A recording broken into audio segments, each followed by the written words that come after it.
আপনি ভাবেন না যে খুব বেশি টাকা হলে আপনি ধনী, এটা নয়। আয়েশা রাদিয়াল্লাহু তাআলা আনহা বলেন, রাসূল সাল্লাল্লাহু আলাইহি সাল্লাম বলেছেন, লাইসাল গিনা বিকাসরাতিল আরাজ, টাকা বেশি হলে মানুষ ধনী হয় না, ওয়ালাকিনাল গিনা গিনান নাফস, যার মন বড় সেই ধনী।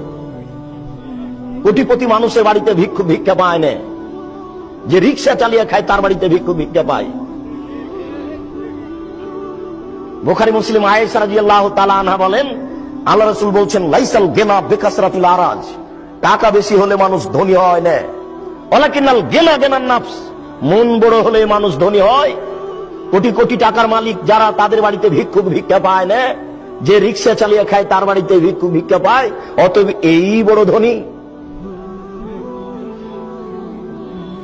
রাসূল সাল্লাল্লাহু আলাইহি ওয়াসাল্লামের কথাকে মূল্যায়ন করতে হবে, হিসাব করতে হবে, তাহলে বোঝা যাবে, তাহলে নিজেকে চিনা যাবে, আল্লাহকে চিনা যাবে।